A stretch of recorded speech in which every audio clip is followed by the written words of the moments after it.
Maayong adlaw mga higala, ilabi na gyud sa atong mga nagsubaybay o nagpamati niini ang atong podcast. Sa dili pa kita mo tuon sa pulong sa Dios, giaghat ko ikaw higala sa pagdungo sa imong ulo kay kita magampo sa Ginoo. Dalaygon og silimbahon na Dios, dako kaayo amo pagpasalamat Ginoo nga niya na sa lain nga higayon diin kami magatuon sa imong pulong. Ginoo, wala kami masabtan kung wala ang balaang espiritu nga maoy magagiya kanamo. Ang mga balaan nga mga pulong masabtan lamang o Dios pinaagi usab sa giya sa balaang espiritu. Busa Ginoo abrihi ang among hunahuna og kasing-kasing. Nga diin among masabtan sa tinaw ang mga pulong nga among pagatun-an nining mao nga episode. Ako sang gipangayo Ginoo nga panalanginan mo ang tagsa-tagsa ka mga listeners nining maong podcast. Ingon man usab sa ilang mga pamilya. Panalangin sila pinansyal, physical o spiritual. Ingon mo sa panalangin sila Ginoo pinagi sa paghatag og kaalam nga masabtan nila ang imong mga pulong ug ila kining makinabuhian samtang magapaabot sa imong ikaduhang pagbalik. Salamat o Dios sa pagdungog sang pagampo sa ngalan ni Ginoong Jesucristo na among manluluwas. Amen. Buino mga higala, sa di pa kita mo padayon, giaghat ko ikaw nga imo kining i-share ang atong episode o atong website kaning pinadayag.org aron daghan usab na makatawhan ang makabati nining atong pagtuon nining takna. Sa dili pa kita mo adto sa atong bag-o nga episode, duna kitay gamay nga review aron katong karon lang gyud nakabati ani nga episode maaghat pag pamati sa atong niagi nga episode. Sa niagi nga episode mga higala atong nahisgutan nga dunay gyoy importante nga rason nganong atong pagatun-an ang mga propesiya sa balaang kasulatan. Sumala sa atong natun-an dunay duha ka importante nga rason nganong atong pagatun-an ang mga propesiya. Unang-una, para makabaton kita og biblikal nga panglantaw kung sa unsa napaagi matapos ang kalibutan. Usahay mga igsuon, since kaning nga topiko, no, kaning pagkatapos sa kalibutan unsay panghitabo, naamoy lain nga mga paghulagway hilabi na sa Hollywood. Apan kung imong tanawon sa balaang kasulatan, dili ka na mao. Busa balik ta sa balaang kasulatan migsoon, diin dito na tumakit-an kung unsa gyud o sa unsa nga paagi matapos ni ang atong kalibutan. Okay, ang ikaduha nga rason, kita maandam sa pagsugat sa mga dagkong panghitabo niining katapusang mga adlaw. Dili na nato ikalimod mga higala nga niya na kita sa katapusang mga adlaw. No, ang mga panghitabo sa kalibutan mangilngig na gyud. Tan-awa na lang ninyo ang balita maigsoon. Inyo nang makita kung unsa na kadautan ang kalibutan. Nga sa dili madugay kini pagasunugon na gyud sa Dios o pagkakuhaon usab niya ang iyang mga katawhan. Usapod sa atong nahisgutan sa niaging episode nga dunay duha ka susi nga makaabri maigsoon. Nga atong kinahanglan para mahubad sa sakto na paagi ang balaan ang mga propesiya nga atong makaplagan sa balaang kasulatan. Unang-una maigsuon, di nato kalimtan nga ang libro sa pinadayag natukod sa pundasyon sa daan nga tugon or sa English na Old Testament daghan. Doon natin 404 ka mga bersikulo. 270 kapin ana maigsuon nga mga bersikulo gikan sa daan nga tugon. Hilabi na usab gyud sa libro ni Daniel. Munang dili ginato malikayan, maghisgot ag Daniel ato usab nga malakbitan ang pinadayag. Og maghisgot dito sa pinadayag ato pong malakbitan og mahisgutan maigsoon ang mga kapitulo, ang mga bersikulo sa libro ni Daniel. Kay ngano maigsoon, kaning duha mura ni sila igsuon. Nag-share ni sila sa informasyon mga higala nga makadugang og katinaw sa atong pagsabot. Hilabi na sa atong pagtuon nining duha ka mga apocalyptic books. Usa sa pinaka-importante nga atong naisgutan sa niaging episode nga ang propesiya sa balaang kasulatan masabtan gyud sa tanan bisan pa sa ordinaryo nga tao. Busa dili ta ma-discourage mga igsoon pag una-una nga lisod man kaayo na sabton ang pinadayag ang Daniel. Kay gisulat ni maigsoon aron atong masabtan. Wala ni gipasulat sa Ginoo pinaagi sa pag-inspire sa mga propeta aron di nato masabtan.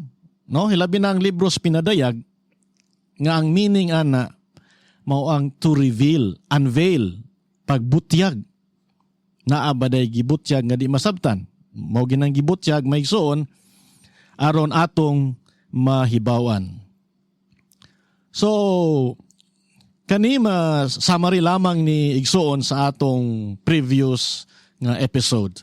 Kung gusto ninyo matun-an sa detalye kani atong gi-review, ako nag-aghat kanimo nga imog yung balikan pagtuon mga higala ang atong previous episode. Mao ang episode number 1.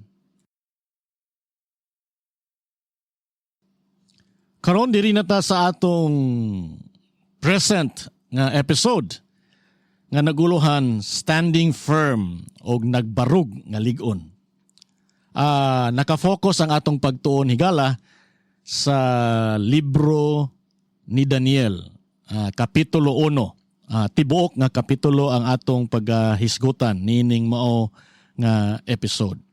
Apan sa dili pa kita mo padayon ngadto sa mao nga kapitulo, ato sang tanawon mga igsoon ug pagahisgutan ang background sa libro ni Daniel. Ang libro ni Daniel nahasulat kini sa duha ka orihinal nga lingwahe. Kana mga higala mao ang Hebrew and Aramaic. Ang mga kapitulo nga diin nahasulat kini sa Hebreo mao ang kapitulo 1 ngadto sa 2, kutob ra pud sa bersikulo 4. Dayon sa kapitulo 2, bersikulo 4 ngadto sa kapitulo 7, 28 kani nahisulat gamit ang Aramaic. Dayon pag Daniel 8 ngadto sa 12 na may mga higala kani ang gamit na pod nga lengguwahe mao ang Hebreo. Ang libro ni Daniel mga higala dunay central theme o sentro nga tema. Ato kanang basa sa Daniel 2 bersikulo 20 o 21 atong basahon. Bersikulo 21. Og iyang ginailis-ilisan ang mga panahon og mga katuigan. Iyang ginapapha ang mga hari og gipahaluna ang mga hari. Siya nagahatag kaalam sa manggialamon og kahibalo kanila nga may pagsabot. Ginabugna niya ang mga butang, halalom og tinago. Siya nasayod sa mga butang nga naa sa kangitngitan ug ang kahayag nagapuyo man kaniya. Diri sa bersikulo 21 mga higala, dunay tulo ka mga dagkong butang nga dapat nato hinumduman. Unang-una, nag-ingon diri, ginailis-ilisan ang mga panahon o ang mga katuigan. It means ang Ginoo ang nagbuhat nini. Ikaduha, iyang ginapapha ang mga hari o gipahaluna ang mga hari. Ang ikatulo, siya nagahatag kaalam sa manggialamon o kahibalo kanila nga may pagsabot.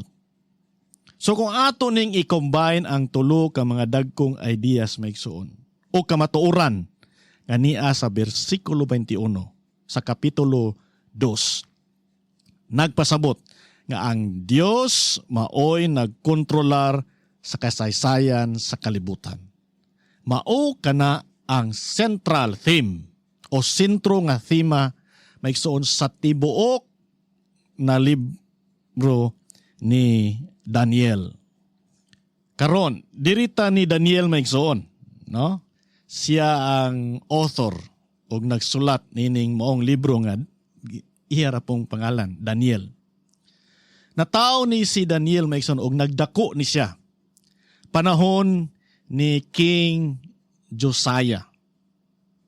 Now, nagsugod maigsuon si King Josiah sa paghari sa Huda ni adtong 621 BC. Okay, dako kayog influensya si King Josiah sa kinabuhi ni Daniel. Kay panahon ni King Josiah maigsuon, dako kayo ang reforma nga iyang gibuhat sa Huda.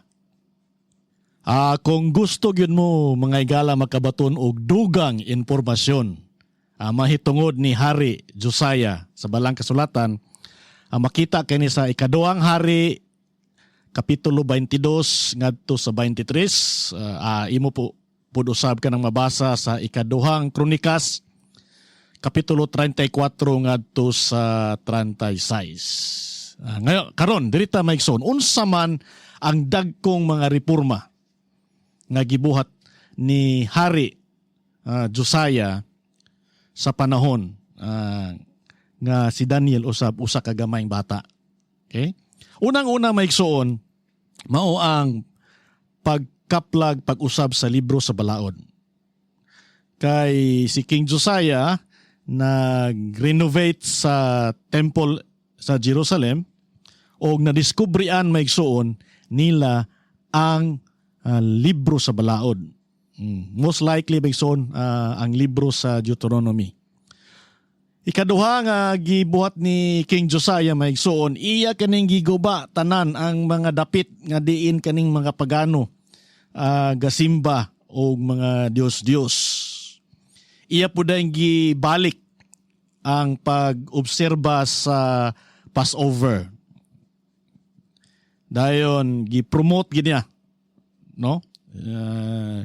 Gi-emphasize ginya maigsuon ang pagsimba lamang sa usa ka Dios nga mao si Yahweh o ang Ginoo sa mga Israelhanon. No, aning panahon si Daniel usa pa ka gamayng bata. Apan dako kay nag-influensya niya maigsuon kay natao siya sa panahon diin dunay dakong pagreforma espirituhanon sa Huda. Si Daniel na bihag ngadto sa Babylonia samtang siya nag-edad og 18 anyos. No ato makita unsa pa kabatan-on si Daniel. Makita ka na maigsuon sa Testimonies for the Church, Volume 4, page 570. Hopefully mga igsuon na katong gamay nga pag hisgot sa historical background ni Daniel makatag nato og dugang kasibot maigsuon pagtuon sa libro ni Daniel. Karon dirita sa chapter 1 nga mao gyoy atong pagatun-an niini nga episode. Atong basahon ang bersikulo 1. Nagaingon, sa ikatulo ka tuig sa paghari ni Joakim, hari sa Huda, si Nabucodonosor, hari sa Babylonia, miadto sa Jerusalem o gipalibutan kini. Bersikulo 2. Og sa iyang kamot gitugyan sa Ginoo si Joakim, hari sa Huda, uban ang usa ka bahin sa mga sudlanan didto sa balay sa Dios. Og iyang gidala sila ngadto sa yuta sa Sinar, sa balay sa iyang Dios, og iyang gidala ang mga sudlanan sa balay nga tipiganan sa iyang Dios. Diri sa bersikulo 1 ug 2, dunay duha ka panig sa maong kontrobersiya. Dunay duha ka hari. Hari Jehoiakim og si Nebuchadnezzar. Duna po'y duha Ginoo maigsoon. Si Jehovah og si Marduk, ang Dios sa mga taga-Babylonia. Duna po'y duha ka syudad, ang Babylon og ang Jerusalem. Duna po'y duha ka templo, atong mabasa diri. Ang templo sa Dios og ang templo ni Marduk. Duna po'y duha ka katawhan, ang mga Hebrehanon og ang mga taga-Babylonia. Dunay posibilidad nga sa una pa lang natong pagbasa sa bersikulo 1 ug 2 nga ang mga katawhan sa Dios nabuntog o napildi ni Nebuchadnezzar or sa mga katawhan sa Babylonia. Apan atong sutaon, mga higala, niini nga bersikulo, kung si Nebuchadnezzar bagyod ang nakabuntog or kung naabay nagtugot nga mabuntog ni Nebuchadnezzar or mga taga-Babylonia ang mga katawhan sa Diyos sa Jerusalem. Atong hinumduman nga ang sentro nga tema sa libro sa pinadayag, mao nga ang Dios, ang Ginoo, dunay kontrol sa tanang panghitabo sa kalibutan. So balik ta mga higala ngadto sa kapitulo 1 bersikulo 2. Ang una gyud nga statement diha nag-ingon, og sa iyang kamot gitugyan sa Ginoo si Joakim or si Jehoiakim mga igsoon. So kung dili pa ang Dios mo'y nagtugyan, dili gyud mabuntog ni Nebuchadnezzar. So dili makapanganti. Di siya kapanghinambog nga akong napildi ang Dios sa mga Israelhanon, akong na guba ang templo sa ilang Dios sa mga Israelhanon. Kay ngano, ang Dios sa langit maoy nagtugot mga igsoon. Nganong gitugot kay tungod nagmalinapason man ang mga taga-Huda o mga Israelhanon. So, kanila nga bersikulo mga igsoon, kaning duha ka bersikulo atong entrance verses sa chapter 1. Dako kayo kaniya nga makahatag ato kahupayan o paglaom. Nga di ay ang Dios sa langit mao ang gakontrol sa tibuok kalibutan. Bisan sa atong personal nga kinabuhi, kung unsa man ang mga kalisdanan, dagkong mga katalagman nga may tabo sa ato maigsuon, ang Dios ana dunay kontrol nga siya gyapon ang makaluwas o makasalbar sa ato mga higala. Padayon ta mga higala sa pagbasa sa bersikulo 3 o 4. Kini nagaingon, og ang hari misulti kang Aspinas, ang pangulo sa iyang mga yunoko, nga pasudlo niya ang pipila sa mga anak sa Israel kadtong kaliwat sa harianon o sa mga halangdon. Mga batanon nga kang kinsa walay ikasaway, hinunua, gikahimutan kaayo, og batid sa tanang kaalam, og tinugahan sa kahibalo, og manggialamon sa siyensya, og ang kapid-an nga angay ipahaluna sa palasyo sa hari, og nga iyang tudluan sila sa kahibalo, og pinulungan sa mga kaldihanon. So, gi-instructionan sa hari mahigsuon si Aspinas nga magdala sila mga binihag. Pinili po nga binihag, di lang po basta-basta. Katong kaliwat nga harianon, maayo gitsura, maalamon, labi na gyud sa siyensya, ug uban pa mga higala. Og usa niini si Daniel og ang iyang tulo ka mga higala. Kung atong pagpadayonon maigsuon ngadto sa 5 versikulo 5 og 10 og apil pa ang 4 mga higala.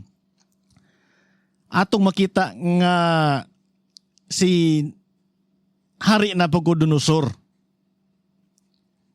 gusto niya usbon ang mga batanon nga nabihag, no? Aron makausab aduna sila bag-o nga panglantaw kung unsa ang pagsabot sa kalibutan. Kay gusto gyapon ni Nebuchadnezzar i-prove nga duna siya control sa historical events.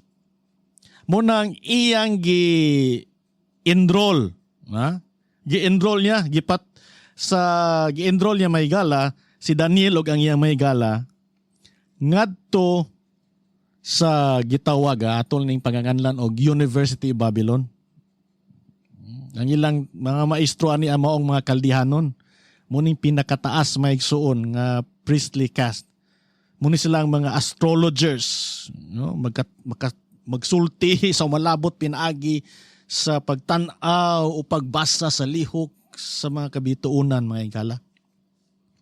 Muni sila ang mga official spokesperson sa religion sa Babylon, kaning mga kaldihanon.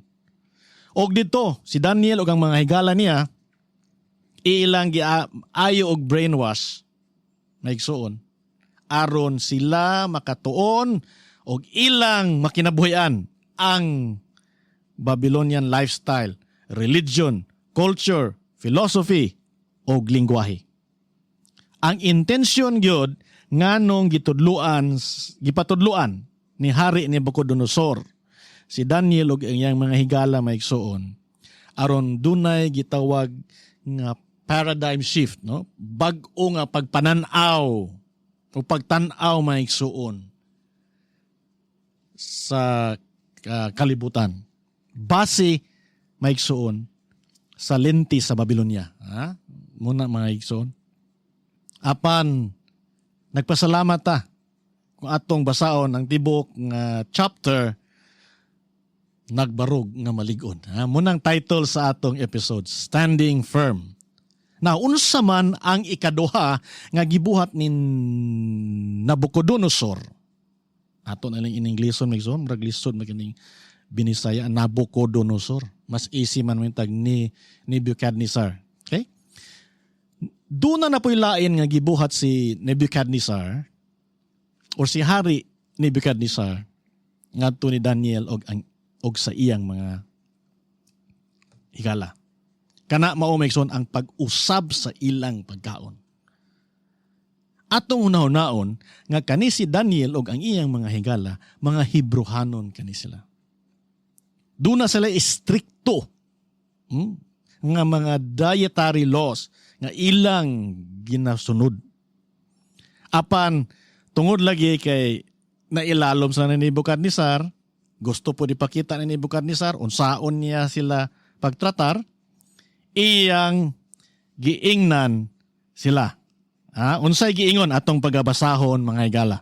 Padayon ta sa versikulos 5. Og adlaw-adlaw ang hari nagpalain alang kanila usa ka bahin sa mga lamian nga kalanon sa hari. Og sa bino nga iyang ginainom. Og siya nagsugo nga sila pakanon sa ingon ni ana sulod sa tutulo ka tuig, og nga sa katapusan ni ana kinahanglan mga tubang sila sa hari. Dire mga higala, nagsugod ang problema nila Daniel og iyang mga kauban. Kay ang hari nagsugo nga ang pagkaon nga ipakaon kanila gikan sa pagkaon nga ginakaon usab sa hari. Buot usbon ni Nebukadnezar ang mga pagkaon nga ginakaon ni Daniel ug ang iyang mga higala. Apan ang Henesis 1:29 mga igsoon, tataw kaayo kung unsa gyud ang original nga pagkaon nga gihatag sa Ginoo nga maopoy ginakaon ni Daniel ug ang iyang mga higala. Atong basahon ang Henesis 1:29 kung unsa ni nga pagkaon. Nag-ingon dire, og miingon ang Dios, tan-awa, gihatagan ko kamo sa tanan nga balili nga naghatag og binhi nga ana sa ibabaw sa naong sa tibuok nga yuta. Og sa tanan nga kahoy nga may bunga sa kahoy nga naghatag og binhi. Aron alang kaninyo kini mahimong kalanon. Ang original di ay nga diet maigsuon nga gidesign sa Ginoo para sa tao sa wala pa ang lunop. Maog yun di ay ang vegetarian diet nga walay unod. Gitugot lamang sa Dios nga ang tao mukaon sa unod. Apan dili pud tanan. Kay doon na siya gi-specify maigsoon diya sa Levitico, Leviticus 17, Leviticus 11. Unsa nga mga buhing mananap ang hinlo nga pwede makaon o katong hugaw nga dili pwedeng makaon. So balik ta mga igala diri sa kang Daniel o ang iyang mga kauban nga si Shadrach, Meshach o si Abednego, Hananias, Azariah o si Misael, ang ilang mga Hebrewanon nga pangalan. Kay karon giingnan sila nga mukaon gyud mo kay kani nga mga pagkauna mo ni makapahatag kaninyo og himsog og mahimo ko magyalamon aron after 3 years matubang mo sa hari nga makabilib gyud ang hari sa inyo. Apan tanaw na to unsay reaksyon ni Daniel sa diyang naibaw-an niya nga ang ilang pagkaon ilisdan sa pagkaon nga gikan sa lamisa sa hari. Yun ta mga higala sa pagbasa sa versikulo 8. Apan gituyo ni Daniel sa iyang kasing-kasing nga dili gayod paghugaw sa iyang kaugalingon sa mga lamiang kalanon sa hari. Bisan sa bino nga iyang ginainom, busa iyang gipangayo sa prinsipe sa mga yunuko nga dili gayod hugawan niya ang iyang kaugalingon. Maigsuon, tataw ka diri nga maong bersikulo nga kaning mga pagkaon nga gibayang sa lamisa nga gikan sa kalanon sa hari, hugaw, dili gipakaon or wala gipakaon sa Dios sa tao sumala sa Levitico 11 maigsoon. Ug napay daghan mga supporting text pero dili man na mo tong main theme maigsoon atur na pagisgutan tingali sa future nga mga episodes. Kay miingon man gyud si Daniel, dili niya gusto mo gawan ang kagalingon. Busa gihangyo niya ang prinsipe sa mga yunuko. Ngadto ta mga igsoon sa versikulo 10. Dili pa diay. Diri ta maigsoon sa 9. Padayon ta. Karon gihimo sa Dios nga si Daniel makakaplag kaluoy og malumong pagbati sa tubangan sa prinsipe sa mga yunuko. Versikulo 10. Og ang prinsipe sa mga yunuko miingon kang Daniel, ako mahadlok sa akong agalon nga hari. nga maoy nagbuot sa inyong kalanon o sa inyong ilimnon. Kay ngano man nga mahimuot siya nga musudong sa inyong mga naong nga labing mangilad kaysa mga naong sa batanong lalaki sa inyong panuigon. Busa buot ba ikaw nga mamiligro ang akong ulo sa tubangan sa hari? Sa una gud mga higala, usa sa mga silot sa hari, basta musupak ka siyang balaod ug di siya mahimuot sa imuha, putol ulo yan na.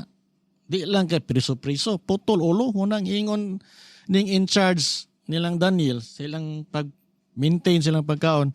Sa daw kung pag-atubang ninyo sa hari, lospad mo, niwang, unsay may tabo. Ako'y miligro ani. Pero si Daniel may doon na siya proposal.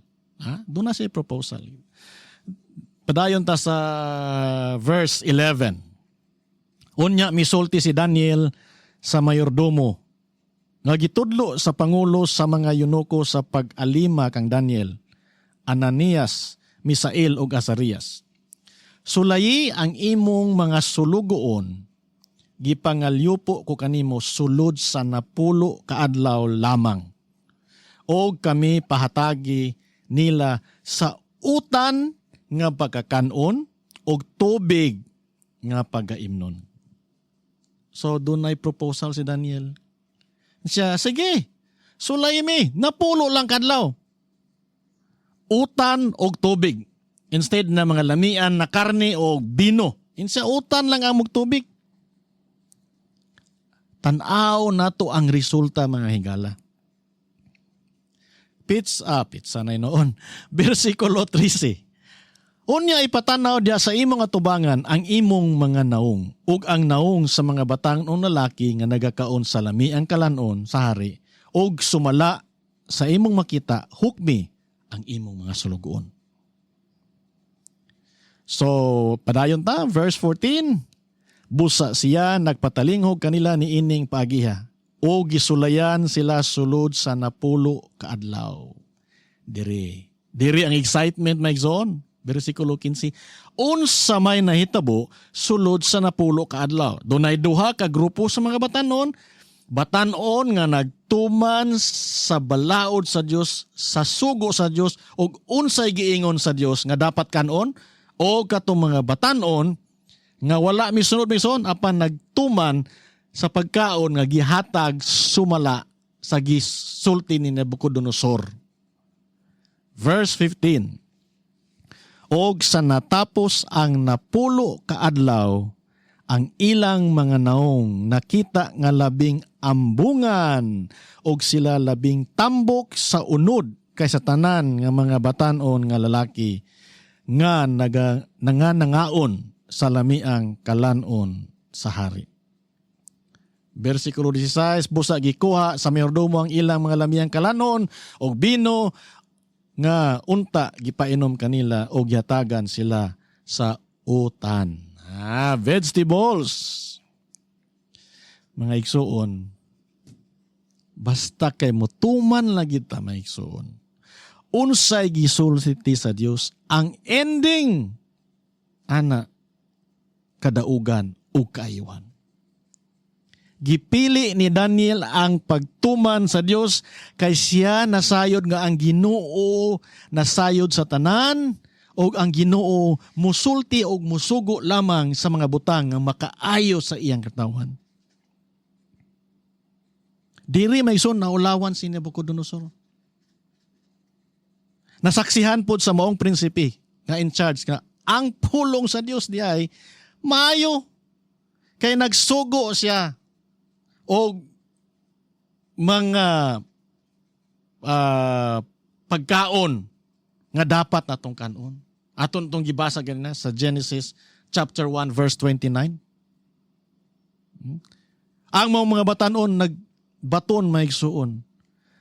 Kung unsa nga mga pagkaon ang dapat isulod sa lawas, sumala sa gisugo sa Dios. Diri atong makita nga sa ikaduha nga attempt ni Nebuchadnezzar pag-influensya sa mga batanon nga si Daniel o iyang mga higala, wala siya nagmalampuson maigsuon. Ha? Giingon sa bersikulo 8, apan gituyo ni Daniel sa iyang kasing-kasing nga dili gayud paghugaw sa iyang kaugalingon. Na unsa may pasabot anang kanang phrase diya may igsoon nga nag-ingon, gituyo sa iyang kasing-kasing. Now it means nga nagdesisyon siya nga dili gyud kay supak sa pulong sa Dios. Kani ba yang pagkaon mga igala? Usabi ni sa mga butang atong dapat daogon. Nga we should be temperate. Daghan nga mga istorya sa balang kasulatan atong mabasa nga tungod sa pagkaon napukan ang maong tao. Di ba siya danog si iba? Unsay gigamit ni Satanas? Pagkaon. Gisupak nila ang Dios tungod lamang sa pagkaon. Human sa pagbautismo na giniuso sa diyang miadto sa kamingawan. Unsa po'y gigamit ni Satanas nga usa sa mga temptasyon? Pagkaon gyapon. Munang ato gyud bantayan mga kaigsunan. Hilabi na ni atong kalaog sa pagkaon. Pagkaon sa mga butang nga bisag unsa na lang. Bisan tuod og kana wala na gitugot sa Ginoo kaunon lang gyapon nato. Kana di ay mga paagi na sa kaaway. Kay sama ni Daniel og iyang mga higala nasabtan nila nga kung unsay ilang gikaon makaapekto sa ilang pagunahuna. Munang ato makita maigsoon at the end of the chapter nga nakita sa hari nga 10 times dako kay difference, di ba? Sa mga katong mga grupo sa batanon nga mikaon sa mga ginadili or mga hugaw na pagkaon. Now, dirita maigsuon, sa usa ka paagi nga gibuhat sa hari, parang mausab na pud niya unta ang pangunahuna o pagsabot sa mga batanon nga Hebrewanon.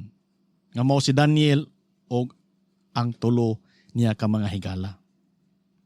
Now, unsa may gibuhat niya? Atong basahon diri sa Daniel, maigsoon. Sa kadyot lang ha, atong tanawon. Medyo ko nawala diri kamay. Ta mga higala, diri, balik ta sa bersikulo 7. Og ang prinsipe sa mga yunuko mihatag kanila sa mga ngalan. Kang Daniel, mihatag siya sa ngalan nga Belteshazzar or Belteshazzar. O kang Ananias, Shadrach. O kang Misael, Meshach. O kang Azarias, nga Abednego. Kaning pag-usab sa ngalan maigsoon dako ba kinig epekto sa imong personalidad, no? Like ni Jacob, di ba? Giusab iyang ngalan kay ang meaning siya ngalan dili maayo. Karon kaning mga batan-on nga Hebrewanon, mga maayo kayog meaning ang ilang mga ngalan. Kabalo ko ug ato gini masayran maigsoon ko ato ni tuki-tukion gid sa balang kasulatan nga ang mga ginikada na naghatag ani dunay katuyuan nganong ginganlan nilang anak. Gani ang ngalan nga Daniel, Daniel maigsuon, nagkahulugan ka na ang Dios mao ang akong maghuhukom. God is my judge. Pero karon, dili. Gusto ni Nebuchadnezzar, release na, di na mayo. Ato nang ilisan sa ngalan nga Belteshazzar, nga nagkahulugan maigsuon, panalipdan siya ni Bel. Now, kinsa man ni si Bel? Si Bel, usa ni sa mga Diyos sa mga taga-Babylonia. So wala kaangay si Belshazzar, si Nebuchadnezzar, sa ngalan nga Daniel, kay kani naghisgot sa Ginoo ni Daniel, nga mao ang maghuhukom. Busa pa ilis na niya, ilis niya ng ngalan. Karon ma-influensya mong tao, pinaagi sa pagsabot siya ngalan, nga di ay siya gipanalipdan ni Bel. Kay giilis nan mangalan og Belteshazzar. Si Hananiah, maayo kayo. Tahom kayo ang kahulugan, nagpasabot. Ang grasya ni Yahweh. Unsay gipuli? Ang Shadrach maigsoon, nagkahulugan ka na og ang sugo ni ako. Kinsa ni si ako? Lahain na po ni nga Diyos sa mga taga-Babylonia. Kaya ang mga taga-Babylonia maigsoon, nagtuo kini sila og polytheism. Kaning daghan kay mga Diyos, no? Sama sa mga Buddhist natong mga higala, Hindu, nga linibo ang ilang mga Diyos. Karon si Mishael, nga ang original nga meaning, nagpasabot, kinsa ang Dios. Giilisdan o ngalan nga Mishak, nga nagpasabot, kinsa man si ako. Kini si ako, bitaw Megson. Sa akong gi-mention kanina, muna siya ang Diyos sa mga taga-Babylonia. O ginasimba po ni Hari Nebukadnezar. Karon ang Azariah, tahom kayo ang kahulugan sa mungalan. Kaya kanina nagpasabot, the help of Yahweh. Ang tabang ni Yahweh. Giilisdan kani og Abednego. Nagpasabot, ang alagad ni Nabo or servant of Nabo.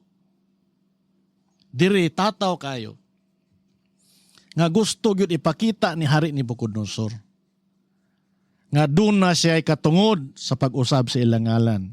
Kaya nga no, siya ang nakadaog. Napildi mo, nabihag ko kamo. Karon osbon na kanyang ngalan, aron ang inyong pagtanaw sa iyong kagalingon. Lahi, mahimong lahi. Apan, kung atong basahon ang tibuok nga libro sa Daniel, wala na usab ang ilang pagkaloyal diha sa Ginoo.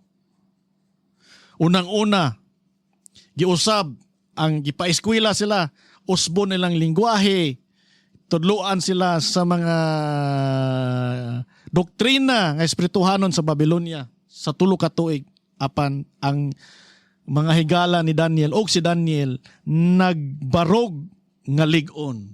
They stood firm. Giusab ang ilang pagkaon. They stood firm. Wala sila tuman sa hari mga higala. Giusabi ng pangalan, wala gihapon. Kaya nga no, mas gipili nila nga sila magmatinumanon diha sa Ginoo. Dili ba ni usa ka dakong leksyon po nato? Samtang kita nagapaabot sa kaduhang pagbalik sa Ginoo. Nga bisan unsa pay buhaton sa kalibutan, nga ihatag diha ang anak kanato, nga kita magpabilin nga matinud-anon ug lig-on diha sa Ginoo. No?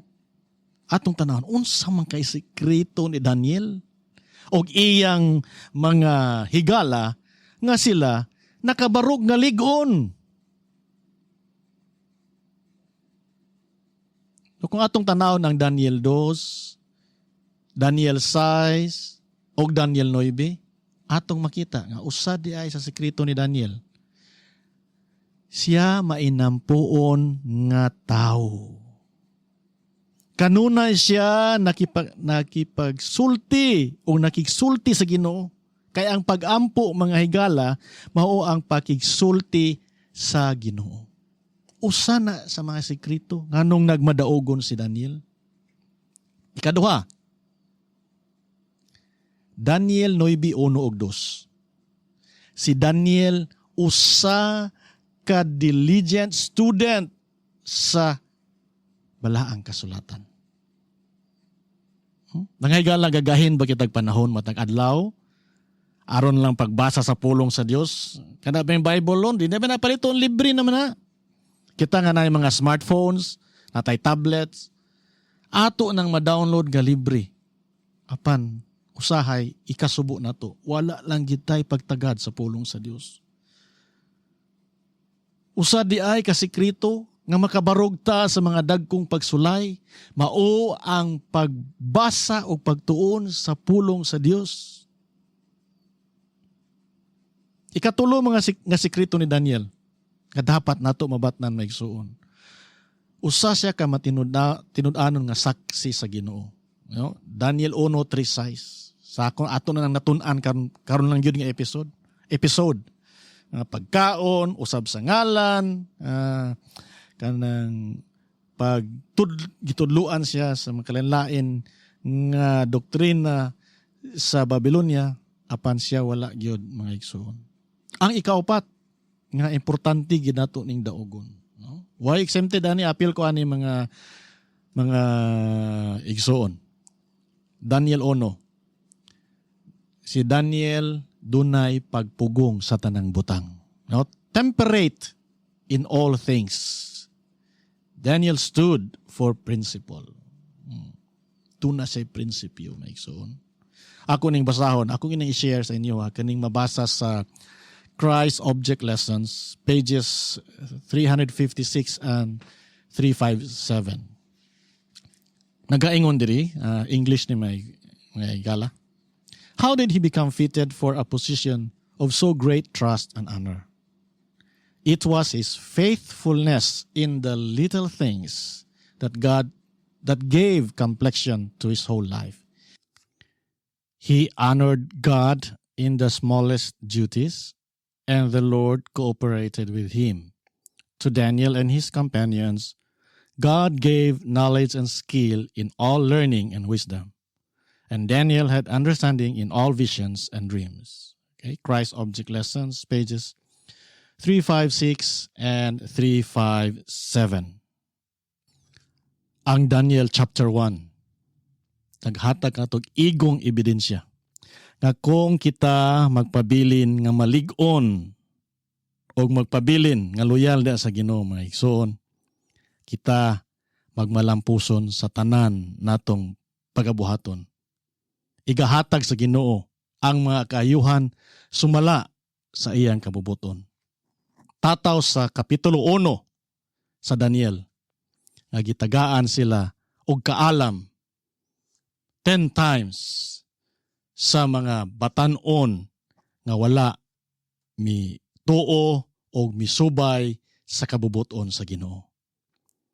Ako nang hinaot nga nining atong pagtuon sa Daniel chapter 1. Kita matagaan og tin-aw nga kamatuoran. Nga kung kita magpabilin diha sa Ginoo, kung atong pilion ang Ginoo, dunay kalampusan nga atong mabatnan. Sama ni Daniel og sa iyang mga higala. Ako nagalaom nga kamo makig-uban kanako sa sunod na pod nga episode diin atong pagatun-an ang Daniel 2. Taas-taas na nga episode maigsoon kay diha na naay gitawag nato og mga symbolical prophecy or propesya. Kay ang Daniel nalimot na kog sulti ganina sa pagsugod nabahin kani sa duha ka section. Doon na gitawag nga historical section o ang prophetic section. Kani siya nga chapter 2 nasagol niya sa historical section pero nagahisgot about sa prophecy o damgo ni Hari Nebukadnezar. Busa ayaw nyo pakyasa. Pagpamati, sunod simana ato na pong ma-upload ang lain na po na episode nga diin atong pagahisgutan ang pulong sa Dios hilabi na gyud sa libro ni Daniel.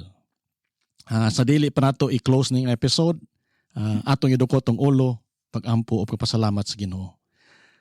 Langit nun nga Amahan, dako kaayo ang among pagpasalamat diha kanimo nga ikaw nagahatag sa imong mga pulong pinaagi ni Propeta Daniel. Nga kung kami magpabilin diha kanimo, anaa ang kadaugan o kalampusan. Tagai kamig espiritu o Dios, espiritu sa pagkamatinumanon ug pagkaloyal diha kanimo.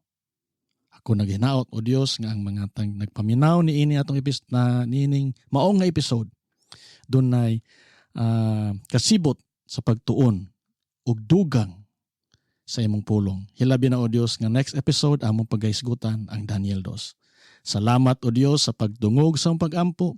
Pinaagi sa ngalan ni Ginoong Hesukristo na atong manluluwas. Amen.